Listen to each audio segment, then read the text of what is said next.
Hi friends, welcome to Sweetie Tech channel. நம்ம இந்த வீடியோல எதை பத்தி பார்க்க போறோம்னா, இப்போ நீங்க பேங்க்ல போய் ஒரு புதிய அக்கவுண்ட் ஓபன் பண்றீங்க அப்படின்னு சொன்னா கண்டிப்பா நம்ம அக்கவுண்ட் ஓபனிங் ஃபார்ம் ஃபில் பண்ண வேண்டியது இருக்கும். இப்போ நம்ம எந்த பேங்க்ல உள்ளது பார்க்க போறோம்னா SBI பேங்க். இந்த SBI பேங்க்ல அக்கவுண்ட் ஓபனிங் ஃபார்ம் எப்படி ஃபில் பண்றது அதை பத்தி தான் நம்ம இந்த வீடியோல கிளியரா பார்க்க போறோம். ஓகே, ஃபர்ஸ்ட் நம்ம இந்த ஃபார்ம் எப்படி ஃபில் பண்றதுன்னு பார்க்கலாம். அடுத்து என்னன்னா அந்த அக்கவுண்ட் ஓபன் பண்றதுக்கு என்னெல்லாம் டாக்குமெண்ட்ஸ் தேவை அதை அடுத்து பார்க்கலாம். ஓகே, இந்த ஃபார்ம்ல ஃபர்ஸ்ட் பாருங்க, டேட் மேல கொடுத்திருக்காங்க. என்னைக்கு நீங்க அக்கவுண்ட் ஓபன் பண்றீங்களோ அன்னைக்குள்ள டேட்.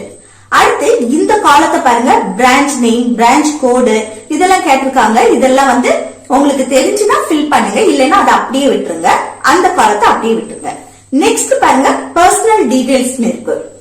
இந்த பர்சனல் டீடைல்ஸ்ல தான் நம்ம டீடைல்ஸ் ஃபில் பண்ண போறோம். இதுல நேம் ஃபர்ஸ்ட் நம்ம நேம் என்டர் பண்ணுங்க. இப்போ நேம், இப்போ உங்களுக்கு 2 நேம் இருந்துச்சுன்னா ஃபர்ஸ்ட் நேம் எழுதிட்டு அடுத்து ஒரு கேப் விட்டு அடுத்த நேம் எழுதுங்க. அடுத்து ஒரு கேப் விட்டு அடுத்து உங்களுக்கு இனிஷியல் எழுதுங்க. ஓகே, இந்த நேம் நீங்க கொடுக்கக்கூடிய ஐடி ப்ரூஃப்ல எப்படி இருக்கோ அதுபடி என்டர் பண்ணுங்க. அடுத்து மெய்டன் நேம் தேவை கிடையாது, அதை அப்படியே விடுங்க. அடுத்து டேட் ஆஃப் பர்த், இதுல உங்க டேட் ஆஃப் பர்த் என்டர் பண்ணுங்க. அடுத்து ஜெண்டர், நீங்க மேலா ஃபீமேலான்னு சொல்லிட்டு அதை செலக்ட் பண்ணுங்க. அடுத்து மேரிட்டல் ஸ்டேட்டஸ், உங்களுக்கு மேரேஜ் ஆயிடுச்சு அப்படின்னா மேரிட டிக் பண்ணுங்க, மேரேஜ் ஆகலைன்னா அன்மேரிட். அடுத்து நெக்ஸ்ட் பாருங்க, நம்பர் ஆஃப் டிபெண்டன்ஸ். இப்போ உங்களை நம்பி யாராவது இருக்காங்க, உங்களை டிபெண்ட் பண்ணி யாராவது இருக்காங்க அப்படின்னு சொன்னா இல்ல எத்தனை பேருன்னு சொல்லிட்டு எழுதிக்கோங்க. அடுத்து நெக்ஸ்ட் பாருங்க, நேம் ஆஃப் ஃபாதர், மதர் இல்லனா ஸ்பௌஸ் கேட்டிருக்காங்க. இப்போ உங்களுக்கு மேரேஜ் ஆயிடுச்சு அப்படின்னு சொன்னா இந்த ஸ்பௌஸ டிக் பண்ணிட்டு இப்போ ஹஸ்பண்ட் அக்கவுண்ட் ஓபன் பண்ணா ஒய்ஃபோட நேம் எழுதுங்க, ஒய்ஃப் அக்கவுண்ட் ஓபன் பண்ணா ஹஸ்பண்டோட நேம் எழுதுங்க. இது உங்களுக்கு மேரேஜ் ஆகல அப்படின்னு சொன்னா இந்த ஃபாதர் இல்லனா மதர் அவங்க நேம் எழுதிருங்க. இப்போ மேக்சிமம் ஃபாதரோட நேம் எழுதுறது தான் நல்லது, சரியா? அடுத்து நெக்ஸ்ட் என்னன்னா நேம் ஆஃப் கார்டியன். இது என்னன்னா இப்போ நீங்க மைனர் அக்கவுண்ட் ஓபன் பண்ணா மட்டும்தான் இந்த நேம் ஆஃப் கார்டியன் இருக்குல்ல அதுல ஃபில் பண்ணணும்.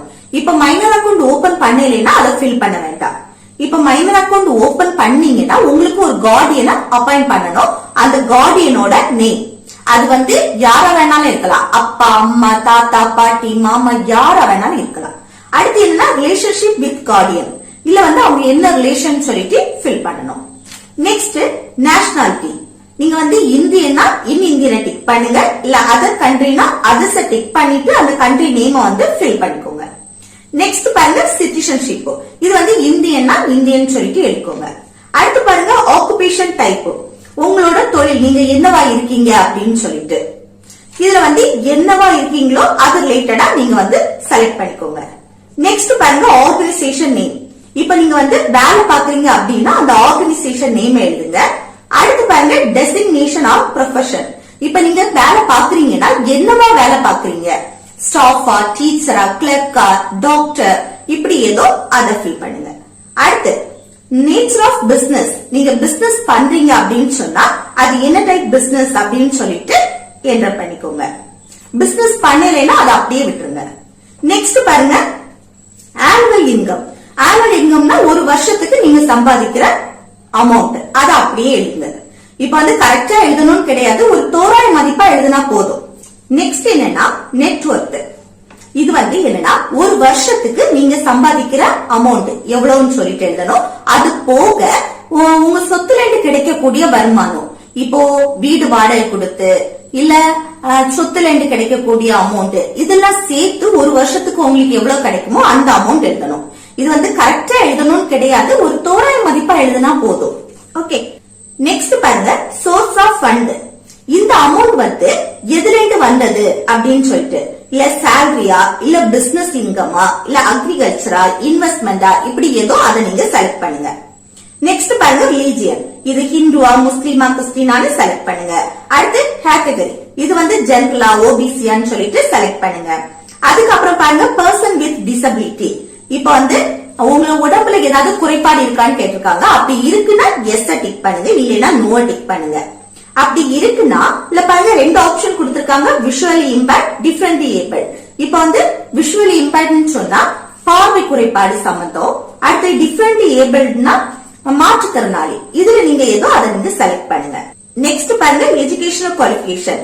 இப்ப நீங்க வந்து என்ன படிச்சிருக்கீங்க அந்த படிப்பு சம்பந்தமா உள்ளது நீங்க படிச்சிருக்கீங்க அதுல செலக்ட் பண்ணிக்கோங்க. Next please tick the applicable பாக்ஸ்னு கொடுத்து பொலிட்டிக்கலி எக்ஸ்போஸ்ட் பர்சன், அடுத்து related to politically exposed person, அடுத்து நன்னு கொடுத்திருக்காங்க. இதுல தேர்ட் ஆப்ஷன் நன்னு வந்து செலக்ட் பண்ணிக்கோங்க. நெக்ஸ்ட் பாருங்க country of tax residence in India only and not in any other country or territory outside India. இதுல வந்து நீங்க இந்தியாவுல தான் டாக்ஸ் பே பண்றீங்க அப்படின்னு சொன்னா எஸ் டிக் பண்ணுங்க, இல்லைன்னா நோ டிக் பண்ணுங்க. இப்ப அதர் கண்ட்ரிக்கு நீங்க டாக்ஸ் பே பண்றீங்கன்னா இந்த FATCA டீடைல்ஸ் ஃபார்ம் வந்து ஃபில் பண்ணி கொடுக்கணும். நெக்ஸ்ட் பேன் கார்டு நம்பர் கேட்டிருக்காங்க, அதை ஃபில் பண்ணிக்கோங்க. அடுத்து பாருங்க கான்டாக்ட் டீடைல்ஸ். இல்ல வந்து மொபைல் நம்பர் கேட்டிருக்காங்க, இல்ல உங்க மொபைல் நம்பரை என்டர் பண்ணுங்க. அடுத்து மெயில் ஐடி இருந்துச்சுன்னா இல்ல இமெயில் ஐடி என்டர் பண்ணுங்க. அதுக்கப்புறம் என்னன்னா லேண்ட்லைன் போன், உங்களுக்கு லேண்ட்லைன் போன் இருந்துச்சுன்னா அதை என்டர் பண்ணுங்க. இந்த பேஜ்ல இவ்வளவுதான். நெக்ஸ்ட் பேஜ் பாருங்க. இல்ல வந்து ப்ரூஃப் ஆஃப் ஐடென்டிட்டி ஸ்லாஷ் அட்ரஸ்னு கொடுத்திருக்காங்க. இல்ல நிறைய டாக்குமெண்ட்ஸ் ப்ரூஃப்க்கு வேண்டி கொடுத்திருக்காங்க பாருங்க. Passport, voter ID, driving licence, Aadhaar card, இப்படி இதுல எது வேணாலும் நீங்க செலக்ட் பண்ணிக்கலாம். நான் வந்து ஆதார் கார்டை செலக்ட் பண்றேன். அப்போ ஆதார் கார்டை நான் டிக் பண்ணிட்டு அதுக்கப்புறம் பாருங்க டாக்குமெண்ட்ஸ் நம்பர்னு இருக்கா, அதுல வந்து அந்த ஆதார் கார்டு நம்பரை வந்து என்டர் பண்ணணும். அடுத்து பாருங்க இஷ்யூட் பை, அந்த ஆதார் கார்டை வழங்கினது யாரு அப்படின்னு சொல்லிட்டு. அடுத்து இஷ்யூ டேட், அந்த ஆதார் கார்டு என்னைக்கு வழங்கப்பட்டது, இது வந்து ஆதார் கார்டுல சைட்ல இருக்கும், சரியா, குட்டியா இருக்கும். அடுத்து எக்ஸ்பைரி டேட், ஆதார் கார்டுக்கு எக்ஸ்பைரி டேட் கிடையாது, சோ அதை ஃபில் பண்ண வேண்டாம். இந்த இதுல டாக்குமெண்ட் நம்பர் மட்டும் தான். இப்ப நீங்க எந்த டாக்குமெண்ட செலக்ட் பண்ணாலும் சரி, வாட் ஐடியை செலக்ட் பண்ணாலும் சரி, டிரைவிங் லைசன்ஸ் செலக்ட் பண்ணாலும் சரி, அந்த டாக்குமெண்ட் நம்பர் மட்டும் கரெக்டா எழுதுங்க. மற்றபடி issued by, issue date, expiry date இதெல்லாம் தேவை கிடையாது, அதை ஃபில் பண்ணணும்னு அவசியம் இல்லை. அடுத்து நெக்ஸ்ட் பாருங்க ஒன்லி ஃபார் ஃபாரின் நேஷனல்ஸ்னு இருக்கு. இது வந்து ஃபாரின் நேஷனலா இருந்தா மட்டும் இது ஃபில் பண்ணா போதும், அல்லாம வேண்டாம். நெக்ஸ்ட் பாருங்க அட்ரஸ் டீடைல்ஸ். இதுல வந்து ரெண்டு காலத்துல அட்ரஸ் டீடைல்ஸ் கேட்டிருக்காங்க. இல்ல ஃபர்ஸ்ட் காலத்துல என்னன்னா, இப்ப நீங்க வந்து குடுக்குறீங்க இல்ல ஐடி ப்ரூஃபுக்கு ஒரு டாக்குமெண்ட், அந்த டாக்குமெண்ட்ல இருக்கக்கூடிய அட்ரஸ் தான் இல்ல ஃபில் பண்ணணும். இப்ப ஃபார் எக்ஸாம்பிளுக்கு நான் வந்து ஆதார் கார்டு சப்மிட் பண்றேன். சோ ஆதார் கார்டுல இருக்கக்கூடிய அட்ரஸ் தான் இல்ல ஃபில் பண்ணணும். அதுல ஃபர்ஸ்ட் வந்து அட்ரஸ் டைப். இப்போ வந்து ரெசிடென்ஷியல் ஆர் பிசினஸ், இப்போ வீட்டு அட்ரஸும் பிசினஸ் பண்ணக்கூடிய அட்ரஸும் சேம் தானா ஃபர்ஸ்ட் ஆப்ஷன். இல்ல வீட்டு அட்ரஸ்னா ரெசிடென்ஷியல் ஆப்ஷன் டிக் பண்ணுங்க, பிசினஸ் பண்ணக்கூடியதுன்னா பிசினஸ் ஆப்ஷன் டிக் பண்ணுங்க. இதுல ஏதோ நீங்க அதை செலக்ட் பண்ணுங்க. நெக்ஸ்ட் அட்ரஸ், இதுலதான் அட்ரஸ் கரெக்டா அந்த நீங்க கொடுக்கக்கூடிய ஐடி ப்ரூஃப்ல எப்படி இருக்கோ அதுபடி நீட்டா கரெக்டா எழுதுங்க. இல்ல வந்து வீட்டு நம்பர் முதல் ஸ்ட்ரீட் எல்லாமே கரெக்டா எழுதுங்க. எழுதிட்டு அடுத்து பாருங்க சிட்டி ஆர் வில்லேஜ் கேட்டிருக்காங்க, உங்க சிட்டியோட நேம் எழுதுங்க. அடுத்து டிஸ்ட்ரிக்ட் எழுதுங்க, ஸ்டேட் எழுதுங்க, பின் நம்பர் எழுதுங்க. அதுக்கப்புறம் கண்ட்ரி நேம், இந்தியானா இந்தியான்னு சொல்லிட்டு எழுதிக்கோங்க. நெக்ஸ்ட் திரும்பவும் அட்ரஸ் டீடைல்ஸ் கேட்டிருக்காங்க பாருங்க. இது எதுக்குன்னா, இப்போ நீங்க வந்து எப்போ எல்லாருமே ஒரே அட்ரஸ்ல இருக்க மாட்டோம் தானே, நம்ம வந்து பெர்மனன்ட் அட்ரஸ் ஒன்னா இருக்கும். இப்ப நம்ம ரீசெண்டா ஏதாவது ஒரு விஷயத்துக்கு வேண்டி வேற அட்ரஸ்ல இருப்போம். அப்படி நீங்க வேற அட்ரஸ்ல இருக்கீங்க, இப்ப நீங்க கொடுக்கக்கூடிய ஐடி ப்ரூஃப்ல இல்லாத அட்ரஸ்ல இருக்கீங்க அப்படின்னு சொன்னா இந்த செகண்ட் காலத்துல நீங்க ஃபில் பண்ணணும். இல்ல வந்து அப்படி இருந்தீங்கன்னா மட்டும் செகண்ட் காலத்துல ஃபில் பண்ணுங்க. இல்ல நான் மேல கொடுத்திருக்க அட்ரஸ்ல தான் நான் இருக்கிறேன் அப்படின்னு சொன்னா இந்த காலத்தை அப்படியே விட்டுருங்க. நான் ஒரே அட்ரஸ்ல தான் இருக்கேன் அப்படின்னு சொன்னா இந்த காலத்தை அப்படியே விட்டுருங்க. இப்ப நீங்க வந்து செகண்ட் டெம்பரரி அட்ரஸ்ல இருக்கீங்க அப்படின்னா அந்த அட்ரஸ் நீங்க எழுதுவீங்கல்ல, அப்ப அந்த அட்ரஸ்ல உள்ள தண்ணி பில்லோ இல்ல கரண்ட் பில்லு இப்படி ஏதாவது ஒண்ணு சப்மிட் பண்ண வேண்டியது இருக்கும், சரியா. அடுத்து நெக்ஸ்ட் காலம் பாருங்க.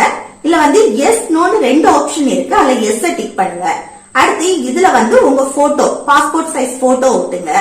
அதுக்கப்புறம் இல்ல வந்து பெரிய பாக்ஸ் கொடுத்திருக்காங்க பாருங்க, இதுல உங்க சைன் போடணும். இப்ப சைன் போட தெரியலன்னா கைரேகை வச்சுக்கோங்க. நெக்ஸ்ட் பிளேஸ், இதுல உங்களோட பிளேஸ் எழுதுங்க. அடுத்து டேட், அந்த அக்கௌண்ட் ஓபன் பண்ணக்கூடிய அந்த டேட் எழுதுங்க. அதுக்கப்புறம் என்னன்னா ஃபார் ஆபீஸ் யூஸ் போட்டிருக்கு பாருங்க, இந்த காலத்தை நம்ம ஃபில் பண்ண வேண்டாம், இதை அப்படியே விட்டுருங்க. அடுத்து பார்ட் 2 ஃபார்ம், இதுல டேட் என்னைக்கு அக்கௌண்ட் ஓபன் பண்றீங்களோ அன்னைக்குள்ள டேட். அதுக்கப்புறம் இதெல்லாம் நம்ம ஃபில் பண்ண வேண்டாம். அடுத்து நெக்ஸ்ட் காலம் பாருங்க டைப் ஆஃப் அக்கௌண்ட். இல்ல வந்து அக்கௌண்ட் என்ன டைப், இப்ப சேவிங்ஸ் பேங்க் அக்கௌண்டா, பிஎஸ்பிடிஏவா, BSBDA small account, current account, fixed deposit இப்படி எல்லாம் கொடுத்திருக்காங்க. இல்ல நான் வந்து சேவிங்ஸ் அக்கௌண்ட் தான் ஓபன் பண்றேன். மேக்ஸிமம் எல்லாரும் சேவிங்ஸ் அக்கௌண்ட் தான் ஓபன் பண்ணுவாங்க தான் லைஃப் லாங் உள்ளது. அப்போ நான் சேவிங்ஸ் அக்கௌண்ட்டை நான் செலக்ட் பண்றேன். அடுத்து பாருங்க மோட் ஆஃப் ஆபரேஷன். இப்போ நீங்க இந்த அக்கௌண்ட் வந்து எப்படி ஆபரேட் பண்ண போறீங்க அப்படின்னு சொல்லிட்டு, இப்போ நீங்க வந்து தனியா தான் அக்கௌண்ட் ஆபரேட் பண்ண போறீங்க அப்படின்னா செல்ஃப் டிக் பண்ணுங்க. இல்ல ஜாயிண்ட் அக்கௌண்ட், இப்போ 1 2 or 3 பேரை சேர்ப்பாங்க இல்ல, அப்படி ஜாயிண்ட் அக்கௌண்ட் அப்படின்னு சொன்னா இந்த either or survivor, former or survivor, anyone or survivor survivor, இல்லனா ஜாயின்ட்லி ஆபரேட்டட். இந்த நாள்ல எது வேணாலும் நீங்க செலக்ட் பண்ணிக்கலாம். இது எல்லாமே என்னது ஜாயிண்ட் அக்கௌண்ட்டுக்கானது. இந்த தனியா அக்கௌண்ட் ஆபரேட் பண்ண போறீங்க அப்படின்னு சொன்னா செல்ஃப மட்டும் டிக் பண்ணுங்க. நான் செல்ஃப செலக்ட் பண்றேன். அடுத்து நெக்ஸ்ட் பாருங்க, நிறைய சர்வீசஸ் கொடுத்திருக்காங்க. இப்போ உங்களுக்கு ஏடிஎம் கார்டு வேணும்னா எஸ் டிக் பண்ணுங்க. இப்போ நீங்க ஜாயிண்ட் அக்கௌண்ட் ஓபன் பண்றீங்கன்னா செகண்ட் அப்ளிகேண்டுக்கும் எஸ் டிக் பண்ணுங்க. அடுத்து நீங்க ஏடிஎம் கார்டு வேணும்னு எஸ் டிக் பண்ணீங்கன்னா இல்ல நெக்ஸ்ட் இந்த சைடு பாருங்க, நேம் கேட்டிருக்காங்க. நேம் கொடுத்து ஒரு பாக்ஸ் கேட்டிருக்காங்களா, இதுல உங்க நேமை எழுதணும். அடுத்து செகண்ட் லைன்ல வந்து என்னன்னா ஜாயிண்ட் அக்கௌண்ட் ஹோல்டர். இப்ப ஜாயிண்ட் அக்கௌண்ட் ஓபன் பண்ணீங்கன்னா அந்த ஜாயிண்ட் அக்கௌண்ட் ஹோல்டர் அவங்க நேமை எழுதணும். இதுல உங்க நேமை எப்படி எழுதுறீங்களோ அதுபடிதான் ஏடிஎம் கார்டுலயும் உங்க நேம் இருக்கும். நெக்ஸ்ட் பாருங்க கார்டு டைப். இல்ல ஃபர்ஸ்ட் அப்ளிகேஷன்ல ரூபே, விசா, மாஸ்டர் இருக்கா, இல்ல எதை வேணாலும் நீங்க செலக்ட் பண்ணிக்கலாம். அதே போல ஜாயிண்ட் அக்கௌண்ட்னா அதுலயும் அவங்க எது வேணாலும் செலக்ட் பண்ணிக்கலாம். அடுத்து செக் புக் வேணும்னா எஸ் இல்லனா நோ. அடுத்து இன்டர்நெட் பேங்கிங் கேட்டிருக்காங்க, வேணும்னா எஸ் இல்லனா நோ. அடுத்து எஸ்எம்எஸ் அலர்ட், இது வந்து எனக்கு தேவை. ஏன்னா இப்போ வந்து பேங்க்ல எந்த டிரான்சாக்சன் நடந்தாலும் சரி எனக்கு வந்து நோட்டிபிகேஷன் வரும். அப்போ நம்ம எஸ் டிக் பண்ணிட்டு அதுல உங்க மொபைல் நம்பரை என்டர் பண்ணுங்க. Next phone banking service, mobile banking இதெல்லாம் தேவைன்னா ஃபில் எஸ் கொடுங்க, இல்லனா நோ. அடுத்து பாஸ்புக், இப்போ பாஸ்புக் உங்களுக்கு வேணும்னா எஸ் இல்லனா நோ. அடுத்து இ ஸ்டேட்மெண்ட், இது எதுவோ அதை நீங்க செலக்ட் பண்ணுங்க. அடுத்து கீழே இதெல்லாமே பிக்ஸட் டெபாசிட் அப்படியெல்லாம் ஓபன் பண்ணாதான் ஃபில் பண்ணணும். நம்ம சேவிங்ஸ் அக்கௌண்ட் ஓபன் பண்ணனால இதோட ஸ்டாப் பண்ணிடுவோம். இனி நெக்ஸ்ட் பேஜ் பாருங்க. நெக்ஸ்ட் என்னன்னா இந்த ஃபார்ம் DA1 நாமினேஷன் ஃபார்ம். இது என்னன்னா நாமினியா நீங்க ஒரு ஆளை கண்டிப்பா சேர்த்துக்கணும். இந்த நாமினி எதுக்குன்னா இப்ப வந்து நமக்கு ஏதாவது ஒண்ணு ஆயிடுச்சு அப்படின்னா அந்த சேவிங்ஸ் எல்லாமே அந்த நாமினிக்கு போய் சேரும். சோ நாமினியா ஒரு ஆளை கண்டிப்பா நம்ம சேர்த்துக்கணும். இப்ப பாருங்க, இதுல ஃபர்ஸ்ட் வந்து நம்மளோட நேமை என்டர் பண்ணணும். நாமினி நேம் கிடையாது, ஃபர்ஸ்ட் நம்மளோட நேம். அதுக்கப்புறம் பிரான்ச் நேம், இது வந்து தெரிஞ்சுதான் எழுதுங்க, இல்லைன்னா ஃபில் பண்ண வேண்டாம். அடுத்து ஒரு குட்டி பாக்ஸ் கொடுத்துருக்காங்க பாருங்க. இந்த பாக்ஸ் எதுக்குன்னா இப்ப அந்த நாமினியோட நேம் வந்து நம்ம பாஸ்புக்ல பிரிண்ட் ஆகி வரணும்னா இதுல வந்து இந்த குட்டி பாக்ஸ்ல டிக் பண்ணுங்க, இல்லைன்னா வேண்டாம். அடுத்து நெக்ஸ்ட் கீழே பாருங்க டீடைல்ஸ் ஆஃப் நாமினி. இதுலதான் நம்ம நாமினியோட டீடைல்ஸ் ஃபில் பண்ண போறோம். இல்ல நேம்ல நம்ம நாமினியோட நேம் எழுதுங்க. அடுத்து அட்ரஸ், நாமினியோட அட்ரஸ். அதுக்கப்புறம் மொபைல் நம்பர், நாமினியோட மொபைல் நம்பர். அடுத்து அவங்க என்ன ரிலேஷன் சொல்லிட்டு எழுதுங்க. அடுத்து ஏஜ், அவங்களோட ஏஜ் எழுதுங்க. இப்போ நீங்க நாமினியா ஒருத்தங்களை சேர்த்துப்பீங்கல்ல, அந்த நாமினி வந்து மைனரா இருந்தாங்கன்னா அவங்களுக்கும் ஒரு கார்டியனை அப்பாயிண்ட் பண்ணணும். அந்த கார்டியனோட நேம ஃபில் பண்ணணும். அவங்க அட்ரஸ் டீடைல்ஸ் எல்லாமே கரெக்டா இந்த காலத்துல ஃபில் பண்ணணும். இப்போ உங்க நாமினி வந்து மைனர் இல்லைன்னு சொன்னா இந்த காலத்துல ஃபில் பண்ண வேண்டாம், அதை அப்படியே விட்டுருங்க. அதுக்கு கீழே திரும்ப 2 பாக்ஸ் கொடுத்துருக்காங்க பாருங்க. இல்ல ஃபர்ஸ்ட் பாக்ஸ்ல வந்து உங்க சைனை போடுங்க. இப்ப நீங்க செகண்ட் பாக்ஸ் என்னன்னா ஜாயிண்ட் அக்கௌண்ட் ஓபன் பண்ணீங்கன்னா அந்த ஜாயிண்ட் அக்கௌண்ட் ஹோல்டர் வந்து செகண்ட் பாக்ஸ்ல சைன் போடணும். நாமினி கிடையாது, இந்த ஜாயிண்ட் அக்கௌண்ட் ஓபன் பண்றவங்க. சரியா? இந்த நாமினி வந்து அக்கௌண்ட் ஓபன் பண்ணும்போது கண்டிப்பா வரணும் அப்படின்னு ஒண்ணு கிடையாது. நீங்க ஜஸ்ட் அவங்க இன்ஃபர்மேஷனை கொடுத்தா போதும். அடுத்து நெக்ஸ்ட் திரும்பவும் கொடுத்திருக்காங்க பாருங்க, விட்னஸ். 2 பாக்ஸ் கொடுத்திருக்காங்க. இது எதுக்குன்னா விட்னஸ் பாக்ஸ் எதுக்குன்னா இப்ப நீங்க சைன் போடாம இல்ல கைரேகை வச்சுக்கிட்டீங்கன்னா, இப்ப நிறைய பேருக்கு சைன் போட தெரியாது. இப்ப எல்லாம் தெரியும், முன்னாடி எல்லாம் உள்ளவங்களுக்கு தெரியாது தானே. அப்படி உங்களுக்கு சைன் போட தெரியாம கைரேகை வச்சுக்கிட்டீங்க அப்படின்னு சொன்னா உங்களுக்கு 2 விட்னஸ் ரெடி பண்ணணும். அந்த 2 விட்னஸோட நேம், சிக்னேச்சர், அட்ரஸ் இதெல்லாம் கரெக்டா ஃபில் பண்ணிக்கோங்க. அடுத்து நெக்ஸ்ட் ஒரு குட்டி பாக்ஸ் கொடுத்திருக்காங்க பாருங்க. இந்த பாக்ஸ் எதுக்குன்னா இப்ப வந்து உங்களுக்கு நாமினியே தேவையில்லை, நாமினி வேண்டாம் அப்படின்னு நினைச்சு நீங்க மேல எதுவுமே ஃபில் பண்ணாம விட்டீங்கன்னா இந்த குட்டி பாக்ஸ வந்து டிக் பண்ணுங்க. டிக் பண்ணிட்டு இதுல வந்து உங்க சைனை போடுங்க. இந்த சைடு உள்ள பாக்ஸ்ல வந்து ஜாயிண்ட் அக்கௌண்ட் ஹோல்டர் சைன் போடணும். இப்ப ஜாயிண்ட் அக்கௌண்ட் இல்லைன்னா அந்த காலத்தை அப்படியே விட்டுருங்க. இப்ப நீங்க வந்து மேல எல்லாமே நீங்க ஃபில் பண்ணீங்க, உங்களுக்கு நாமினி வேணும் அப்படின்னு நினைச்சீங்கன்னா இந்த குட்டி பாக்ஸ்ல வந்து சைன் குட்டி பாக்ஸ்ல வந்து டிக் பண்ணக்கூடாது, அதே போல இதுல சைனும் போடக்கூடாது. ஓகே, அடுத்து நெக்ஸ்ட் காலம் பாருங்க. இதுல வந்து உங்க பிளேஸ் எழுதுங்க, அடுத்த டேட் எழுதுங்க, அதுக்கப்புறம் திரும்பவும் 2 பாக்ஸ் கொடுத்திருக்காங்க. இல்ல ஃபர்ஸ்ட் பாக்ஸ்ல உங்க சைனை போட்டுக்கோங்க. இப்ப ஜாயிண்ட் அக்கௌண்ட்னா அடுத்த பாக்ஸ்ல அவங்க சைன் போடணும். அடுத்து நெக்ஸ்ட் பாருங்க, ஃபார் ஆபீஸ் யூஸ்னு கொடுத்திருக்காங்க. இதெல்லாம் நம்ம ஃபில் பண்ண வேண்டாம், அத பேங்க்லயே பாத்துப்பாங்க. ஓகே, அடுத்து நெக்ஸ்ட் பாருங்க, டேர்ம்ஸ் அண்ட் கண்டிஷன்ஸ் கொடுத்திருக்காங்க. இதெல்லாம் நீங்க ரீட் பண்றதா இருந்தா பண்ணிக்கலாம். பண்ணிட்டு லாஸ்ட் பாருங்க 2 பாக்ஸ் கொடுத்திருக்காங்க. இல்ல ஃபர்ஸ்ட் பாக்ஸ்ல வந்து உங்க சைனை போட்டுக்கோங்க, செகண்ட் பாக்ஸ்ல வந்து ஜாயிண்ட் அக்கௌண்ட், நீங்க ஜாயிண்ட் அக்கௌண்ட் ஓபன் பண்ணா அவங்க வந்து இதுல சைன் போடணும். ஓகே, இவ்வளவுதான். இப்ப அக்கௌண்ட் ஓபனிங் ஃபார்மை வந்து நம்ம ஃபில் பண்ணி முடிச்சிட்டோம். இது ரொம்ப கஷ்டம் கிடையாது, ஈஸியா நம்ம முடிச்சிட்டோம் தானே. இப்போ உங்களுக்கு வந்து அக்கௌண்ட் ஓபன் பண்றதுக்கு என்னெல்லாம் தேவை அப்படின்னு சொன்னா, நம்ம வந்து பேன் கார்டு கண்டிப்பா இப்ப அவசியம். எந்த பேங்க்ல அக்கௌண்ட் ஓபன் பண்ண கேட்டாலும் பேன் கார்டு கேக்குறாங்க. சோ உங்ககிட்ட இப்ப பேன் கார்டு இல்ல அப்படின்னு சொன்னா நீங்க வந்து அப்ளை பண்ணுங்க. அப்ளை பண்ண அந்த ரசீதை வச்சு கூட உங்களுக்கு அக்கௌண்ட் ஓபன் பண்ணிக்கலாம். இப்போ பேன் கார்டு கண்டிப்பா முக்கியம். அடுத்து என்னன்னா இன்னொரு டாக்குமெண்ட் வேணும். அது வந்து Aadhaar card, voter ID, driving licence, இப்படி எதா வேணாலும் இருக்கலாம். சரி, அதுல ஒரு டாக்குமெண்ட். அப்படி ஆதார் கார்டு கொடுத்தீங்கன்னா ஆதார் கார்டும் பேன் கார்டு, இப்படி 2 டாக்குமெண்ட் தேவை. அதோட ஒரிஜினலும் ஜெராக்ஸும் வச்சுக்கோங்க. அடுத்து உங்க பாஸ்போர்ட் சைஸ் போட்டோ கூடவே வச்சுக்கோங்க. ஓகே ஃப்ரெண்ட்ஸ், இந்த வீடியோ உங்களுக்கு யூஸ்ஃபுல்லா இருக்கும்னு நினைக்கிறேன். யூஸ்ஃபுல்லா இருந்துச்சுன்னா இந்த வீடியோக்கு லைக் பண்ணுங்க, உங்க ஃப்ரெண்ட்ஸுக்கு ஷேர் பண்ணுங்க. அடுத்து மறக்காம சப்ஸ்கிரைபும் பண்ணிடுங்க.